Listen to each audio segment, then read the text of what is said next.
뱀처럼 지혜롭고 비둘기처럼 순결하라. 이 말씀은 구원파의 가르침처럼 결코 전도 기술을 의미하지 않습니다. 포함될 수 있으나 본문을 완전히 왜곡하는 것입니다. 이 구절은 핍박 속에서 믿음으로 이기게 하시는 하나님의 지혜를 붙들라는 명령입니다. 전도할 때 뱀처럼 지혜롭게 하자. 성경은 당신에게 전도 스킬, 대화 기술, 설득을 가르치지 않습니다.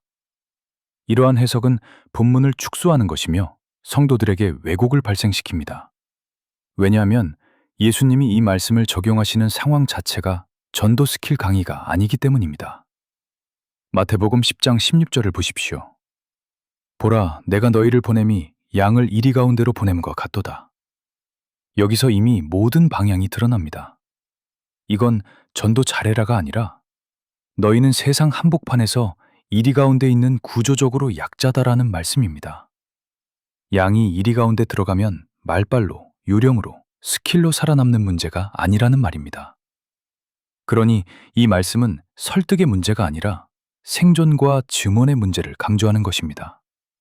그래서 예수님은 바로 이어서 공회, 채찍질, 총독과 왕, 가족 배신, 미움, 박해를 말씀하신 것이에요. 이게 어디 봐서 전도 기술입니까?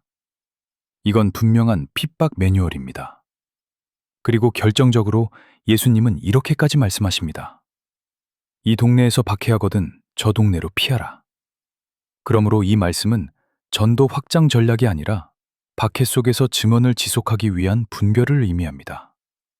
성령님의 인도로 상황을 읽고 타이밍을 알고 불필요한 충돌을 피하는 지혜입니다. 뱀처럼 지혜롭고 비둘기처럼 순결하라 말씀을 보시면 순결이 짝을 이뤄야 합니다. 그런데 전도에만 적용해서 지혜를 강조한다면 순결은 쉽게 사라집니다. 지혜가 효율이 되고 효율이 결과가 되고 결과가 목적이 되면 수단이 더러워지고 불의하더라도 모두 정당화하게 되는 것입니다. 하지만 예수님의 명령은 항상 정반대입니다. 이리 가운데서도 거짓, 과장, 조작, 선동, 비방, 압박으로 사람을 움직이지 말라. 수단을 더럽히지 말라. 비둘기처럼 무해하고 순전하라.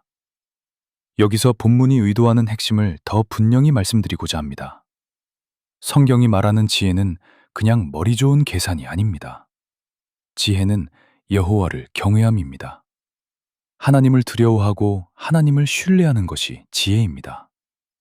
왜냐하면 양이 이리 가운데서 살아남는 것은 인간의 지혜로 되는 일이 아니기 때문입니다. 양은 이리 가운데서 100% 패하거나 사망합니다. 그래서 이 말씀의 핵심은 결국 이것입니다. 너희는 너희 힘으로 이기려 하지 말고 하나님을 경외하고 신뢰함으로 이겨라. 더 나아가 믿음으로 이기라는 말씀입니다. 예수님도 마태복음 10장에서 그걸 직접 약속하십니다. 무엇을 말할까 염려하지 말라. 너희 속에서 말씀하시는 이는 성령이시니라. 그러니까 여기서의 지혜는 뱀 같은 교활함이 아니라 하나님을 의지하는 신중함입니다. 성령께서 주시는 말씀과 길을 따라 믿음으로 지나가게 하시는 지혜입니다.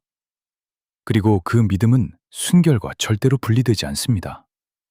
더 나아가 10장 후반에 등장하는 자기 십자가와 목숨 구인, 제자도와도 깊은 관련이 있습니다. 정리하겠습니다. 이 말씀을 전도에 적용할 수는 있습니다. 하지만 전도에만 묶어두면 성경 전체가 무너집니다. 예수님은 전도 스킬을 가르치신 게 아니라 핍박 속에서 제자가 어떻게 걷는지 제자도를 가르치셨습니다. 그래서 10장 후반에 목숨 부인과 자기 십자가가 등장하는 것입니다. 10장 초반의 전도에 대한 내용도 구원파의 전도와는 전혀 일치하지 않습니다.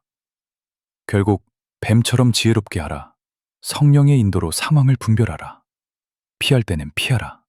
비둘기처럼 순결하라. 수단을 더럽히지 말라. 그리고 그 모든 걸 가능하게 하는 건 너의 요령이 아니라 하나님을 경외하고 신뢰하는 믿음, 성령님께서 주시는 지혜와 인도를 뜻하는 말씀입니다. 이것이 본문이 말하는 것입니다. 문맥이 그렇게 말하고 성경 전체가 그렇게 말합니다. 부디 구원파 성도님들이 편협한 성경 해석에서 벗어나 바다와 같은 하나님의 진리를 보시길 바라는 마음입니다. 그럼 모두 평안하시길 바랍니다.